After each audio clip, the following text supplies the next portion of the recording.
Dans cet épisode, nous allons enquêter sur 3 des histoires de magie et de sorcellerie les plus morbides d'Europe.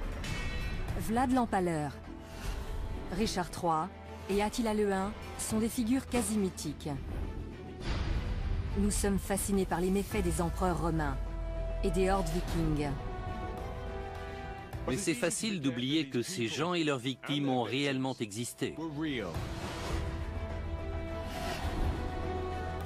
Et que la réalité est souvent plus complexe que la légende sanglante.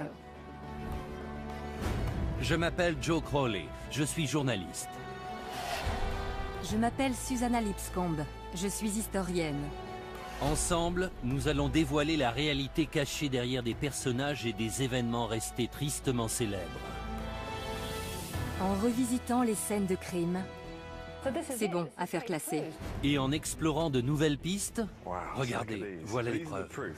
Pour tirer des conclusions parfois étonnantes. Vous pensez connaître ces chapitres de l'histoire? Rien n'est moins sûr.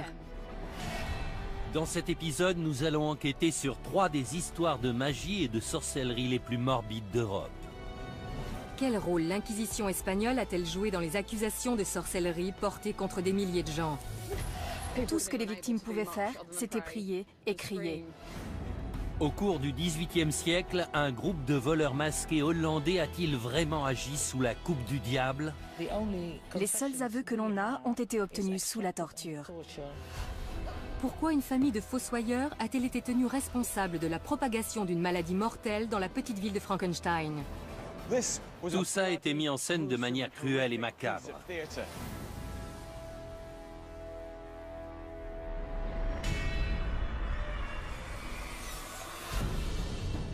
Novembre 1610. 30 000 personnes se rassemblent dans le nord de l'Espagne pour assister à l'exécution d'un sabbat de sorcières. Maria de Arbourou, 70 ans, a été reconnue coupable d'être la reine des sorcières. Elle est accusée de diriger le sabbat du village de Zugarramurdi, d'avoir tué des nourrissons et de vénérer le diable. Des mois durant, Maria et le reste de son assemblée étaient aux mains de la redoutable Inquisition espagnole. Au terme de cet interrogatoire, 6 d'entre eux vont être condamnés au bûcher et brûlés vifs. Mais Maria et les autres étaient-ils réellement coupables ou étaient-ils victimes d'une conspiration de l'Inquisition? Dans un recoin des Pyrénées, à 360 km de Madrid, se trouve le village isolé de Zugarramurdi. Au début du XVIIe siècle, ce village a été la cible d'une des organisations les plus redoutées, l'Inquisition espagnole.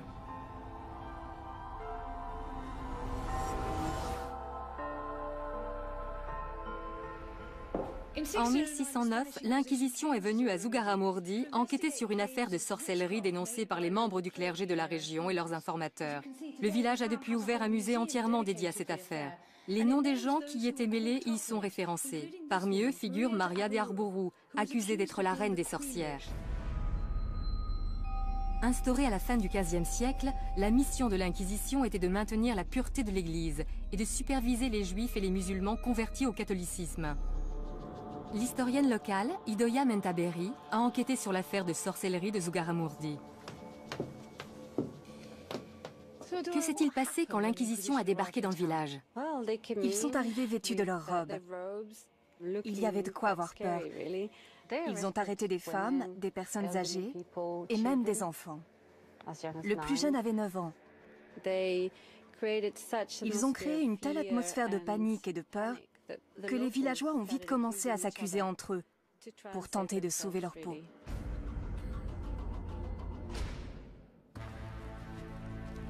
Maria de Arbourou s'est retrouvée au cœur de ces accusations. Les villageois la dénonçaient comme étant la reine des sorcières. Plus d'une vingtaine d'hommes et de femmes de Zugarramurdi ont été accusés de faire partie de son assemblée. Quels étaient les différents chefs d'accusation? D'avoir mangé des cadavres, de voler et d'enlever les enfants. Les sorcières devaient suivre un rituel d'initiation. Elles recevaient un crapaud qu'elles devaient habiller et chérir comme un animal de compagnie. Si elles s'en occupaient mal, le crapaud les dénonçait au diable. C'est incroyable. Les gens croyaient vraiment à ce genre d'histoire? C'est difficile à croire. Ces histoires fantasques ont suffi à les faire livrer aux mains de l'Inquisition. Ils ont été jetés dans la prison secrète, détenus par les inquisiteurs, torturés et accusés de sorcellerie.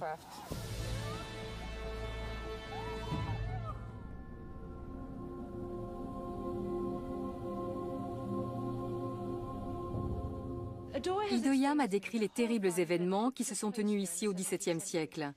Mais j'aimerais comprendre comment ces habitants d'un coin reculé de la montagne ont pu croire en ces histoires au point d'exécuter d'autres villageois.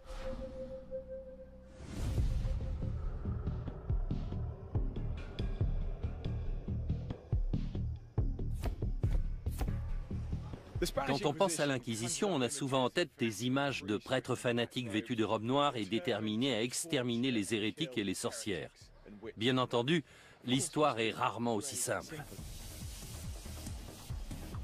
Je me dirige vers le donjon d'Amsterdam, un site très touristique, pour y apprendre tout ce qu'il y a à savoir sur cette fameuse organisation. Pour ce faire, j'ai fait appel au professeur Thomas O'Connor, un spécialiste de l'Inquisition. Parlez-moi de Zugarramurdi. Quel rôle l'Inquisition a-t-elle joué dans ce village? Alors que la situation était déjà délicate, les inquisiteurs sont arrivés et ont mis de l'huile sur le feu.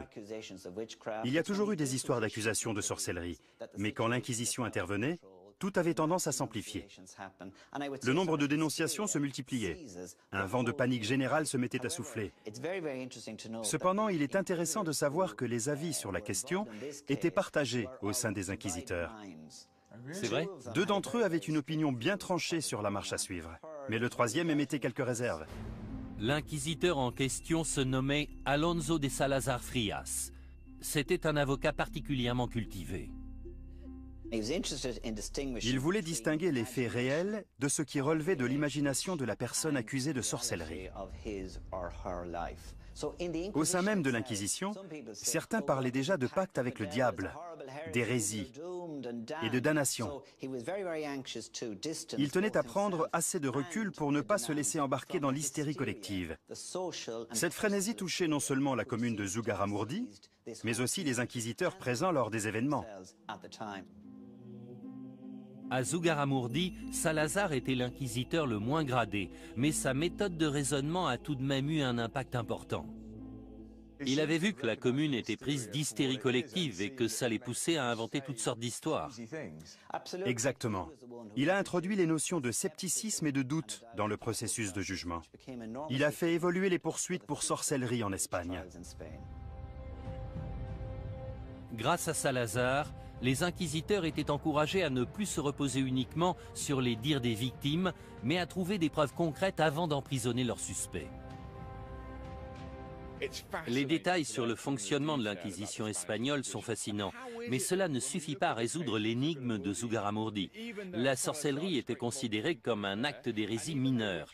Mais malgré la présence d'un inquisiteur aussi moderniste que Salazar, plusieurs personnes ont été condamnées au bûcher.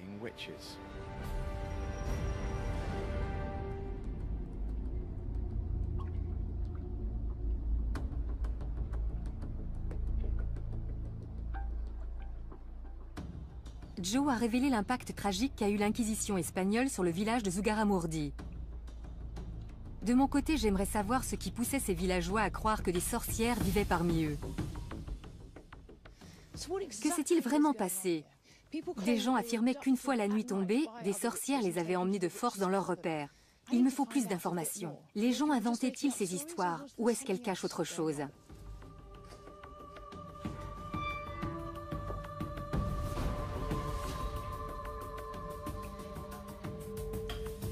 Je compte sur l'aide du professeur Peter Kinderman, psychologue clinicien, pour m'expliquer comment de telles accusations voient le jour et ce qui poussait les gens à y croire aussi facilement. D'après les témoignages, c'est dans ces caves que les sorcières se réunissaient. Cet endroit est assez fabuleux, n'est-ce pas? C'est un site extraordinaire. L'impact d'une histoire de sorcière est tout de suite plus fort quand il est censé se passer dans un endroit comme celui-ci.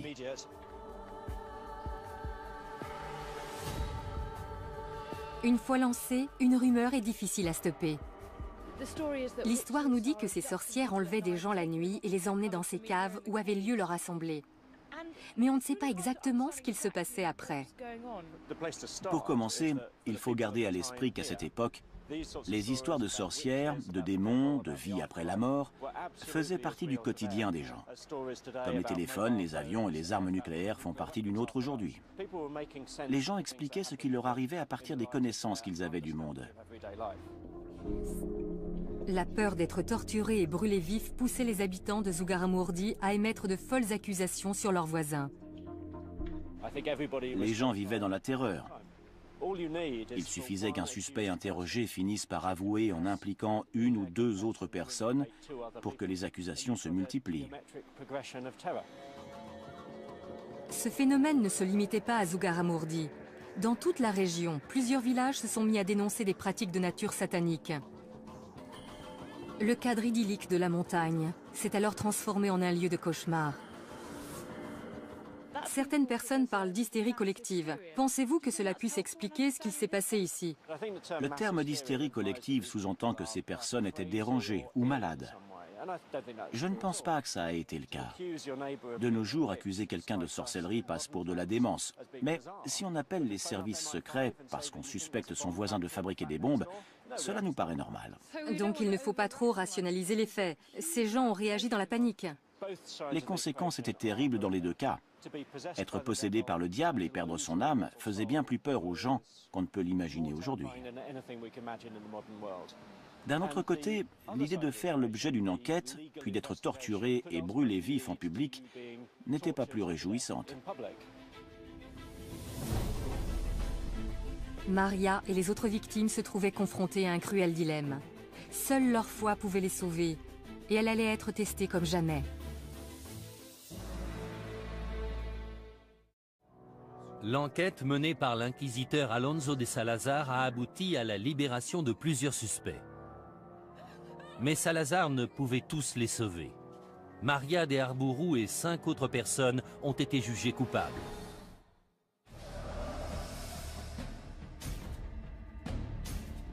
Maria et son soi-disant sabbat font partie des quelques milliers d'innocents à avoir été brûlés sur une période de 300 ans.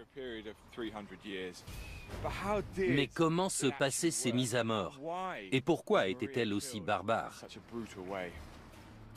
Pour répondre à ces questions, je retrouve le professeur Alison Rowlands, spécialiste de l'histoire de la sorcellerie. Alison, quel sort attendaient Maria et les autres accusés? Est-ce qu'ils avaient encore la moindre chance de s'en sortir? Ils auraient pu avouer qu'ils pratiquaient la sorcellerie. Un aveu aurait annulé la peine, même s'il se faisait alors qu'on les amenait au bûcher. Mais il faut prendre en considération la mentalité de l'époque. Les concepts d'au-delà et d'âme immortelle étaient au cœur de leurs croyances. Ces 6 individus ont sûrement pensé que faire de faux aveux aurait été un péché impardonnable.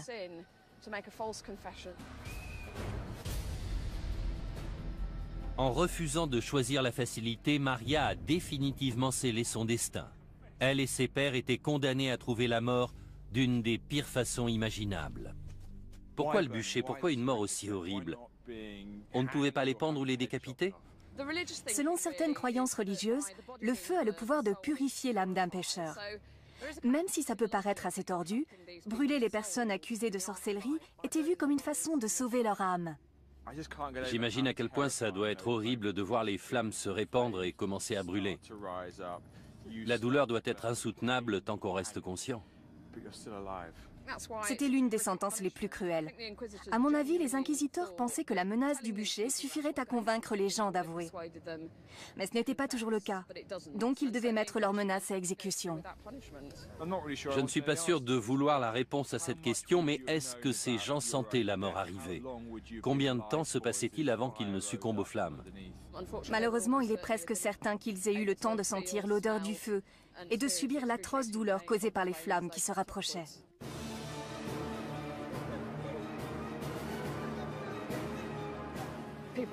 Ils étaient debout, attachés. Tout ce qu'ils pouvaient faire, c'était prier et crier.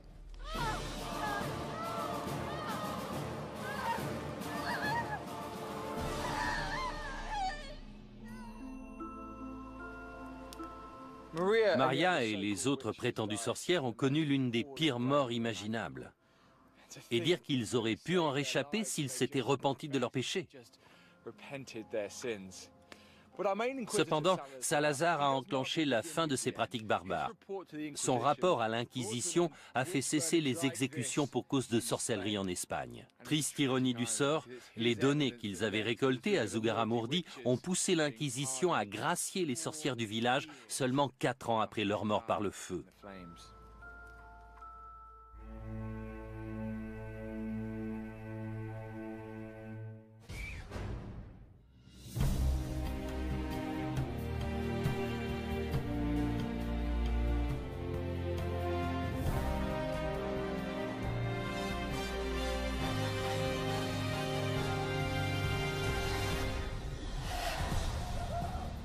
11 mai 1772. Józef Kirchhoffs, chirurgien aisé et fervent croyant, est sur le point de connaître une mort violente par pendaison. Il a été reconnu coupable d'être à la tête d'un groupe de bandits sans pitié obéissant aux ordres du diable en personne. Leur nom, les Bockenriders. Pendant des années, ces bandits ont fait régner la terreur le long de la frontière hollandaise. Kirchhoffs a été condamné à la potence alors qu'il niait fermement faire partie du célèbre gang, et ce malgré des mois à subir d'affreuses tortures.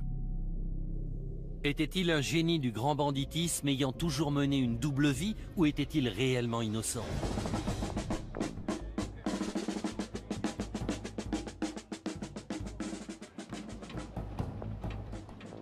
Les festivités qui ont lieu tout autour de moi sont organisées en l'honneur des héros du folklore hollandais, les Bockenriders. Bockenriders signifie les cavaliers du bouc. Les représentations de ces personnages sont nombreuses.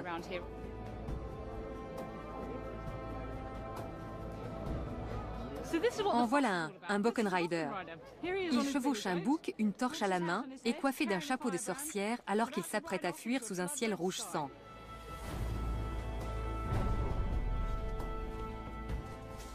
De nos jours, beaucoup de gens voient les Bockenriders comme des justiciers, une sorte de version hollandaise du légendaire Robin des Bois.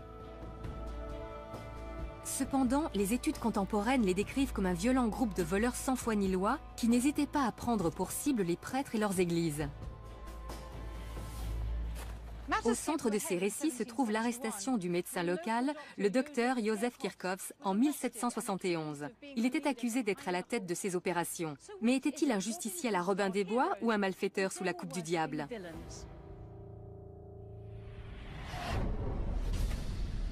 La ville de Herzogenrath est l'un des endroits clés de l'histoire des Bockenriders. Cette ville est maintenant allemande, mais se situe juste à côté de la frontière hollandaise. Je suis venu rencontrer François van Geroorten, président de l'association visant à préserver la mémoire des Bockenriders. François, qu'est-ce qui faisait des Bockenriders un groupe de bandits beaucoup plus terrifiant que les autres criminels? Comme tous les bandits, ils étaient accusés entre autres de vol et de cambriolage. Mais en plus, la légende dit qu'ils avaient fait un pacte avec le diable. Les vols étaient commis dans un périmètre si grand que les rumeurs disaient que le diable leur avait donné des boucs volants pour les assister dans leurs méfaits. L'efficacité impitoyable avec laquelle ces brigands agissaient ont poussé les autorités et la population à croire qu'ils obéissaient tous à une seule et même personne, un leader connu sous le nom de Józef Kirchhoffs. François, quel lien existe-t-il entre cette église et l'objet de notre étude, Józef Kirchhoffs? C'est l'église Sainte-Marie. C'est ici qu'il a été arrêté dans la matinée du 17 août 1771. Ça doit être choquant de se faire arrêter en sortant de l'église devant tous les paroissiens. Il y a de quoi se sentir humilié. Clairement. Il habitait une centaine de mètres plus loin. En l'espace d'un instant, il est passé du statut de citoyen respecté à celui de criminel. Dites-moi plus sur Kirchhoffs. Que sait-on de lui?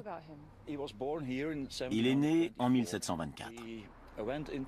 Après 9 ans dans l'armée, il est rentré chez lui. Et puis il est devenu le chirurgien officiel de la ville de Herzogenrath. Au moment de son arrestation, il était marié et il avait 6 enfants. Pourquoi est-ce qu'ils l'ont arrêté lui plutôt qu'un autre? Les autorités pensaient que le diable venait sur Terre pour séduire les gens pauvres d'esprit, qui ne savaient ni lire ni écrire, afin d'en faire des Bockenriders. mais leur chef devait forcément être quelqu'un de plus instruit. Ils ont pensé à Kirchhoffs. Ces accusateurs étaient persuadés qu'il menait une double vie. Aux yeux de ses concitoyens, il passait pour un bon chrétien, mais une fois la nuit tombée, il devenait le leader de ce groupe de criminels. C'est un peu comme Dr. Jekyll et Mr. Hyde. La formation militaire de Kirchhoffs pouvait certainement s'avérer utile au commandement d'un groupe de violents bandits. En plus de ça, plusieurs malfaiteurs présumés ont donné son nom sous la torture. Menait-il réellement une double vie? Était-il le chef tout-puissant de ce groupe de bandits? Je vais envoyer Joe consulter les archives officielles pendant que je me renseigne sur le fonctionnement des gangs.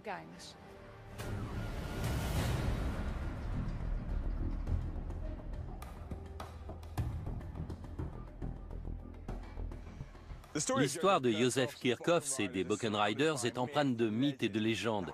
J'aimerais démêler le vrai du faux. Et le meilleur moyen d'y parvenir, c'est de consulter les archives officielles. Après tout, il semblerait logique que la torture et l'exécution d'un homme aussi respectable que Joseph Kirchhoffs aient fait l'objet d'un rapport écrit. Les originaux des documents officiels concernant Kirchhoffs et les Boken Riders sont conservés à Maastricht, dans une ancienne église. Cette dernière abrite dorénavant les archives historiques de Limbourg. L'archiviste Truus van Roy-Rox a étudié ces documents cruciaux en détail. S'il y a une personne qui peut m'aider à percer le mystère de cette histoire et faire éclater la vérité au grand jour, c'est elle. Il y a beaucoup de légendes au sujet des Boken Riders. Quelles conclusions peut-on tirer des documents de l'époque? Quels sont les faits? On a là les comptes rendus des tortures infligées aux prisonniers soupçonnés de faire partie de ce groupe de malfrats.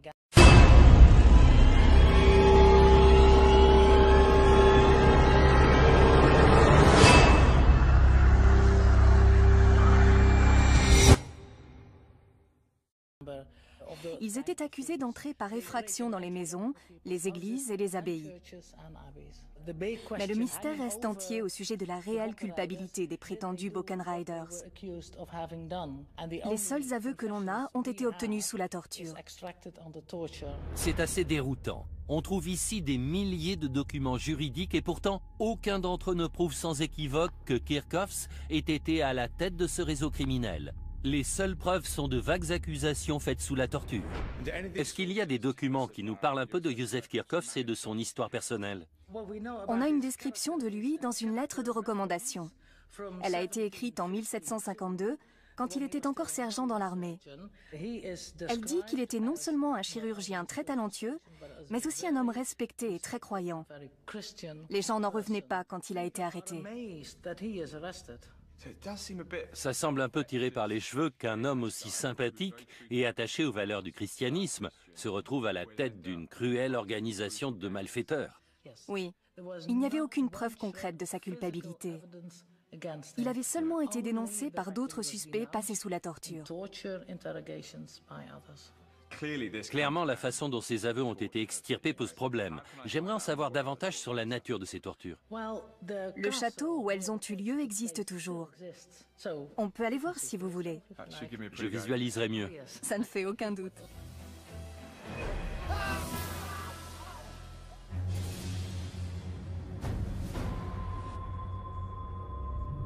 J'ai suivi Truus 35 km plus loin jusqu'au château d'Herzogenrath afin d'en apprendre davantage sur les atroces tortures infligées aux Boken Riders présumés.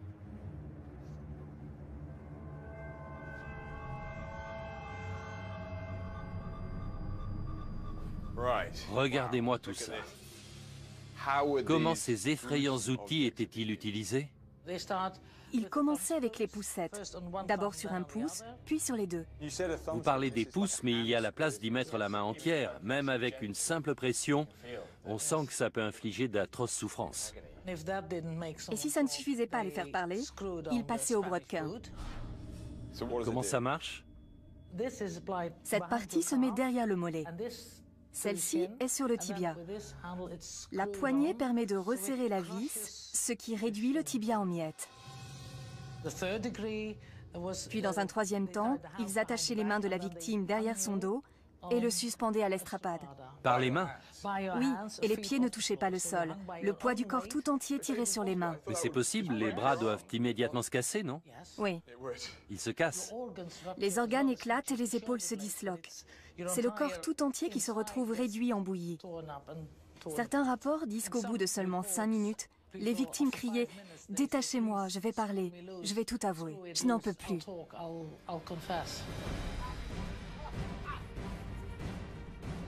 Des douzaines de membres présumés des Buchan Riders ont été torturés dans ces lieux et ont rapidement avoué leurs crimes. Mais pas Kirchhoffs. Il disait à ses tortionnaires « Messieurs, vous pouvez réduire mon corps en miettes, je n'ai rien à avouer ». Respectait-il la loi du silence ou était-il véritablement innocent?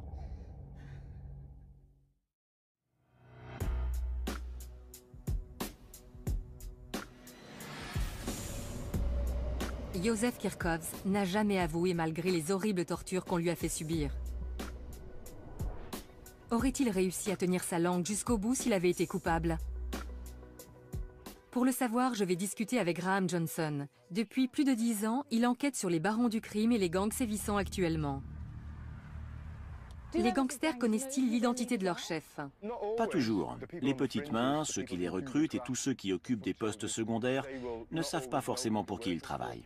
On s'intéresse actuellement à Józef Kirchhoffs, qui était un membre respectable de sa communauté. Est-ce qu'on trouve vraiment ce genre de profil au sein d'un gang? Il arrive souvent que les chefs de gang aient une position sociale élevée au sein de leur communauté. Peu de gens connaissent l'identité de celui qui dirige actuellement la pègre locale. Si vous le rencontriez, vous ne penseriez pas une seconde qu'il est impliqué dans un gang. C'est un homme respectable, poli, cultivé, et pourtant, il est à la tête d'une organisation criminelle qui compte des centaines de membres et génère des centaines de milliers d'euros par an. Ils sont impliqués dans des affaires de drogue, de fraude fiscale, de vente d'armes et même de meurtre. Donc même l'homme le plus respectable d'une communauté peut travailler pour une organisation criminelle. Tout à fait. Ce sont des gens qui ont le sens des affaires, savent diriger et sont des gens en position de pouvoir. Ils font des chefs de gang idéaux. Ce principe est valable aussi bien en Angleterre aujourd'hui qu'en Allemagne il y a 200 ans.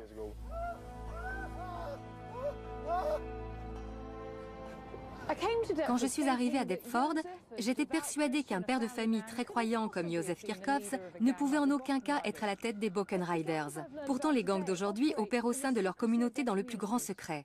Si Józef pouvait garder le silence sous la torture, peut-être était-il capable aussi de mener de front une vie de famille et la direction d'une organisation criminelle.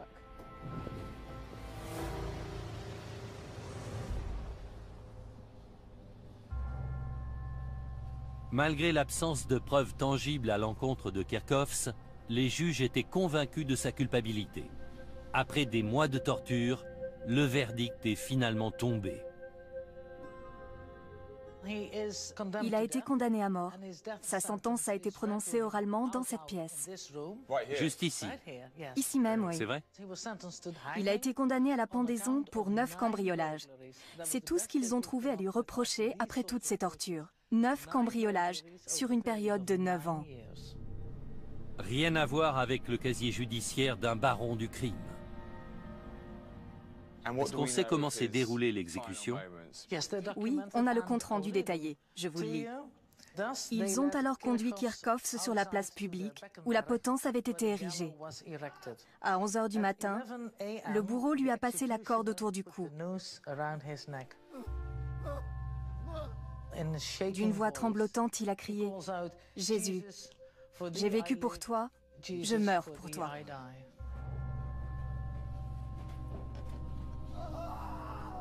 Vous pensez qu'il était impliqué dans cette affaire d'une manière ou d'une autre? Il est vraiment très peu probable qu'il ait pris part à leurs activités. Il n'y a pas la moindre preuve de son implication.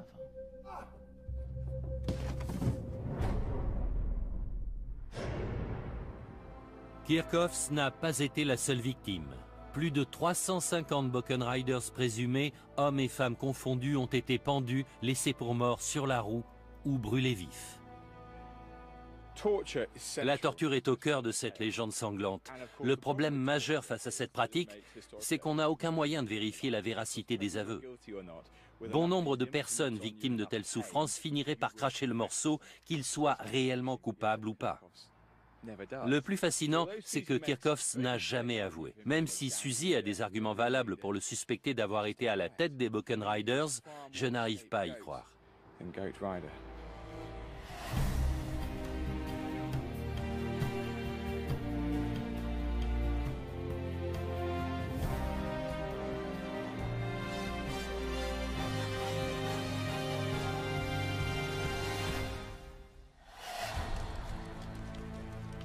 « 26 septembre 1606. Depuis des décennies, Wenzel Forster et sa famille sont les fossoyeurs de leur commune. Mais ce jour-là, c'est à leur porte que la mort a frappé. Forster, sa femme et ses domestiques vont être torturés puis brûlés vifs pour avoir répandu une épidémie meurtrière ayant causé la mort de plusieurs centaines de personnes. Ils étaient aussi accusés de cannibalisme, de nécrophilie et d'être les serviteurs du diable. Forster et sa femme ont-ils vraiment commis ces crimes sataniques? Ou ont-ils été victimes des préjugés et de la panique ambiante?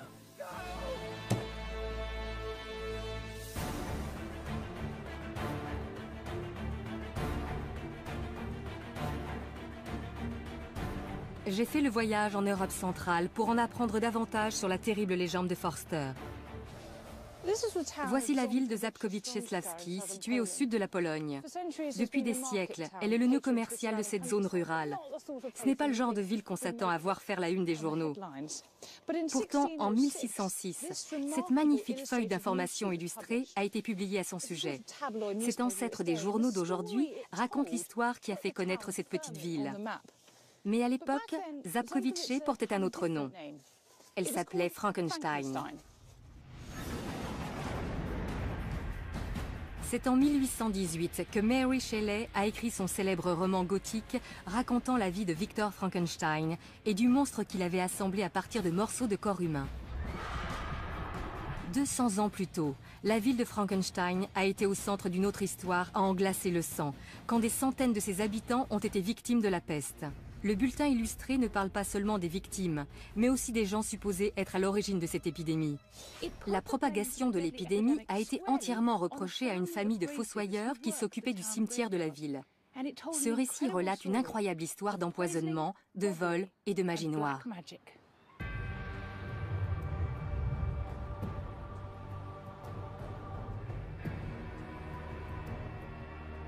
Au banc des accusés se trouvait Wenzel Forster, le fossoyeur en chef, mais aussi sa femme, ses domestiques et ses assistants. Je me suis rendue au cimetière où il travaillait pour rencontrer Karen Lambrecht, l'historienne qui a révélé au grand jour l'histoire de la peste de Frankenstein. J'ai avec moi un document témoignant des événements sordides ayant eu lieu à Frankenstein en 1606. Que décrivent exactement ces somptueuses illustrations ? Eh bien, on y voit les fossoyeurs en train de disperser le poison qui a causé l'épidémie. Forster a été accusé d'étaler une pâte faite à base de restes humains sur les poignées de porte du village afin de répandre la maladie. Mais ces allégations ne s'arrêtaient pas à celles d'empoisonnement. Que signifie cette image? Il n'était pas seulement accusé de tentative d'empoisonnement, mais aussi de meurtre rituel et de vol. Là, on voit un fossoyeur dévorant un enfant. C'est du cannibalisme. Ils maltraitaient les cadavres. Ils extrayaient les fœtus morts du ventre des femmes enceintes. Aucun détail n'est épargné. En tant que fossoyeur de la ville, Forster était chargé d'enterrer les victimes de la peste. Son accès immédiat aux cadavres a poussé les villageois à croire facilement à ces accusations. Ce que Karen vient de me dire est à la fois surprenant et choquant. On savait que des gens étaient accusés de sorcellerie dans toute l'Europe, mais ici on a accusé des fossoyeurs de répandre la peste. J'aimerais en apprendre plus sur l'idée que les gens se faisaient de la peste pour en avoir peur au point de persécuter ceux qu'ils pensaient responsables de sa propagation.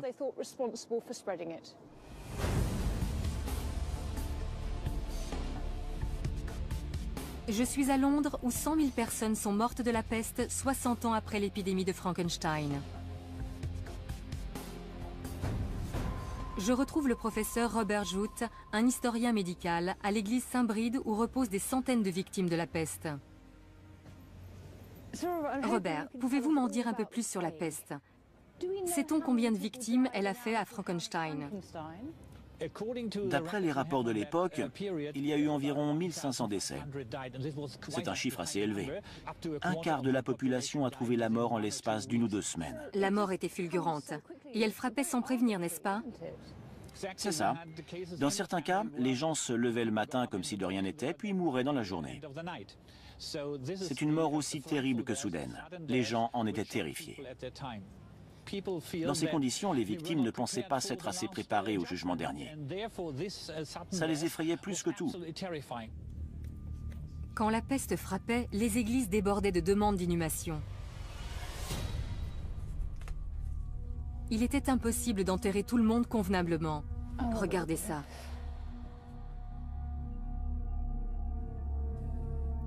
On se rend mieux compte du traumatisme subi. Absolument.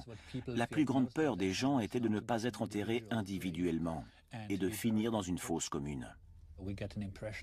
On peut comprendre que l'idée d'être enterré au même endroit que des centaines d'autres victimes les ait terrorisés. Il n'était plus qu'un corps sans identité. Exactement. Les ossements sont éparpillés un peu partout. C'est typique d'une fosse commune creusée lors d'une épidémie de peste au XVIIe siècle.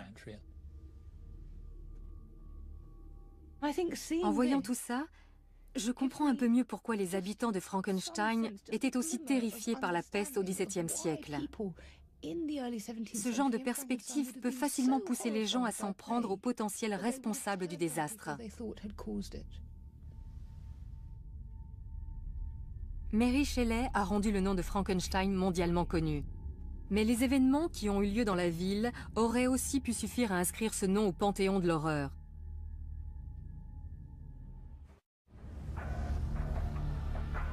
Suzy a découvert qu'un quart de la population de Frankenstein a succombé à la peste. Les fossoyeurs ont-ils réellement pu répandre l'épidémie à l'aide de potions empoisonnées? Y a-t-il un moyen de découvrir ce que contenaient ces potions? Bien entendu, les autorités de l'époque ne disposaient pas de laboratoires médico-légaux où les faire analyser. Personnellement, l'idée de potions pestiférées me semble un peu exagérée. On pourrait presque y voir un complot monté dans le but de s'en prendre aux fossoyeurs.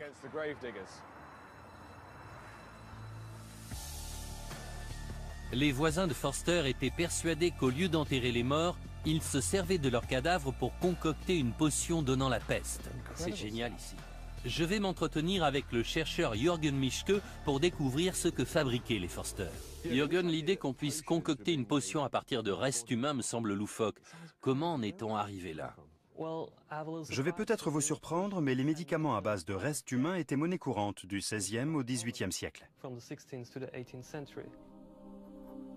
Au début du XVIIe siècle, les gens pensaient que les médicaments à base de cadavres en bonne santé étaient particulièrement efficaces.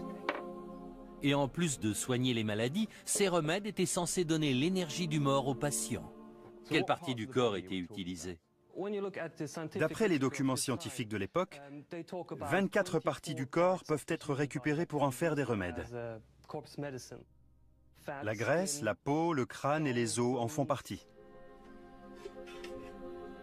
Les os étaient réduits en poudre et la peau bouillie pour en faire des médicaments contre toutes sortes de maux tels que l'épilepsie ou les migraines.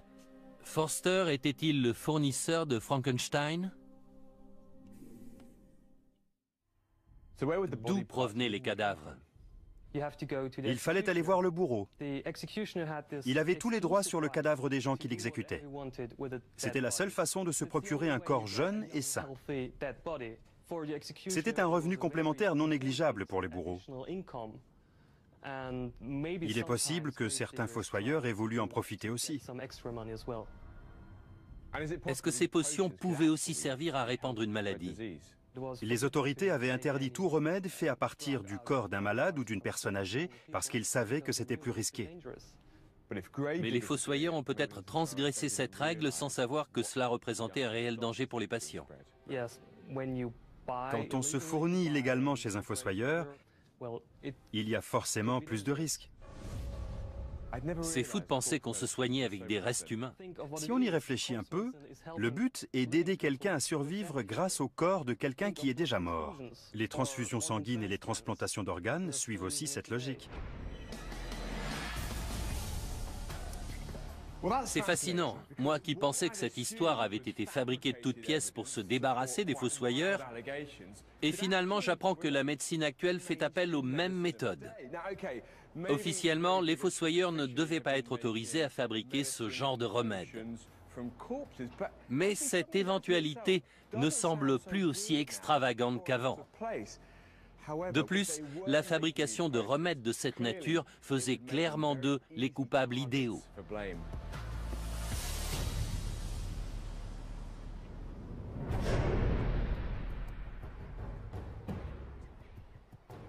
Joe a découvert que Wenzel Forster dirigeait peut-être un laboratoire clandestin de fabrication de médicaments à base de cadavres. Leur activité a pu être à l'origine de la propagation de la peste, même involontairement. Mais tout ça n'explique pas les autres sordides chefs d'accusation portés contre lui et son entourage. De retour en Pologne, je vais visiter avec Karen les cachots situés sous la mairie. C'est ici que les fossoyeurs sont censés avoir été retenus prisonniers. J'espère y découvrir pourquoi ils ont été accusés de vol, de cannibalisme et de nécrophilie. Ils étaient accusés d'être les serviteurs du diable. Il leur aurait ordonné de répandre le poison pour annihiler la population. Ils avaient surnommé les fossoyeurs les chiens de chasse du diable. Les fossoyeurs étaient souvent marginalisés par le reste de la population qui les associait à la mort. Cela faisait d'eux la cible facile d'accusations macabres. Ça paraît invraisemblable.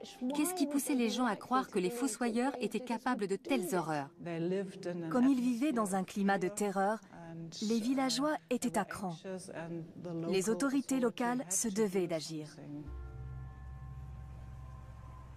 En plus de Forster et sa femme, 6 autres personnes ont été arrêtées et accusées de répandre la peste. Avec la communauté tout entière convaincue de leur culpabilité, ils n'avaient aucune chance de s'en sortir. Frankenstein voulait leur mort. Les autorités tenaient à obtenir des aveux de la part des fossoyeurs ainsi que les noms d'autres membres de leur famille impliqués. Les tortures qui leur ont été infligées pendant l'interrogatoire ont fini par les faire craquer. Le trajet vers l'endroit de leur exécution a débuté ici, dans les cachots de la mairie, où Forster et les autres avaient été emprisonnés et torturés. Ensuite, ils ont été transportés à travers toute la ville, installés en évidence sur une charrette, pour que la population assiste à leur sentence et sache ce qui arrive aux gens coupables de tels crimes. Après tout, le but de cette mise en scène cruelle et macabre était d'être vu par le plus grand nombre possible d'habitants. Tout Frankenstein tenait au bon déroulement de cette exécution. Ils étaient persuadés que la mort de Forster et de son entourage mettrait un terme aux ravages de la peste. Voici les anciennes frontières de la ville. Les douves se trouvaient ici. Au moment où Forster et les autres les traversaient, ils étaient déjà couverts de blessures. En plus des châtiments corporels, ils subissaient une véritable humiliation publique. Forster avait non seulement empoisonné ses voisins, mais aussi trahi son serment de servir la communauté. Déjà accablés par leurs blessures, les Forster ont fini par arriver ici, en dehors des limites de la ville, sur la colline des Potences. À ce moment-là, ils devaient espérer que leur heure est enfin sonnée. Ce n'était pas le cas. On a d'abord coupé les mains droites de Forster et de son assistant. Ensuite, les mains ont été clouées au pieu où ils seraient attachés pour mourir. Puis, pour le crime de nécrophilie, l'assistant de Forster a été castré. Prochaine étape, le bûcher. Forster et 3 autres fossoyeurs ont été attachés à des pieux. Les feux ont été allumés tout autour d'eux pour qu'ils meurent brûlés vifs.